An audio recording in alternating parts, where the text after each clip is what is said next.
Hello, what's up guys? Nandito na naman si Mr. Bill TV guys. What's up sa inyong lahat guys? Comment reaction lang tayo guys dito sa balita galing sa PTV4 guys. So kung bago pa lang kayo dito sa YouTube channel, please subscribe muna, pakita rin notification bell para lagi kayong updated sa mga bagong uploads na video na katulad nito guys. So bago tayo magsimula, intro muna tayo. Let's go! Boom!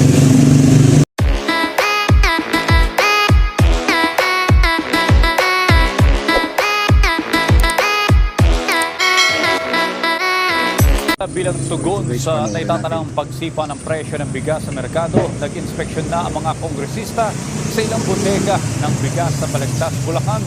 Pinangunahan ni House Speaker Martin Romualdez ang delegasyon ng Kamara sa aktibidad kasama ang mga opisyal ng Bureau of Customs sa pangunguna naman ni Commissioner Bienvenido Rubio. Ayon kay Speaker Romualdez, sa kanilang pag-iikot, nakita nilang sapat naman ang supply ng bigas. Yan nga lang, ang iba ay 3 buwan pa lamang nakatambak sa mga bodega na may tuturing na anyang hoarding. Gate ng kongresista, dapat ay mailabas sa merkado ang lahat ng supply para na rin mapigilan ang iba yung paglobo ng presyo ng bigas. Sabi pa ni Romualdez, idudulog nila sa Department of Agriculture ang mga natukoy na impormasyon. Our rice SAR, si Yusek kasi basta ng DA, kay yun ang hangarin po ng ating mahal presidente na President W.R. Marcos na ibaba natin yung presyo. Let us follow his policy. So we're calling on Yusek Sebastian sa in-charge ng price na yung ginagawa natin, sana tutukan talaga na yung sapat na supply, ibaba ka agad.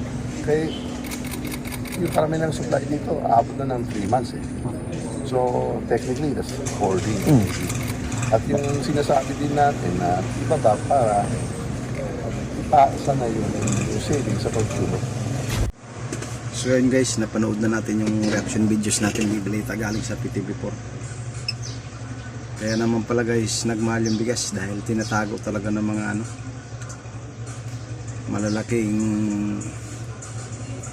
negosyante. Iniipit nila para magmahal, hindi nila pinapalabas. Tingnan nyo guys, 3 buwan na pala naka-stock doon, hindi man lang pinapalabas para makamura. Pinapalabas nila, naging shorted yung bigas sa Pilipinas, kaya tumaas lalo yung presyo. Economic sabotage talaga guys yung ginagawa ng mga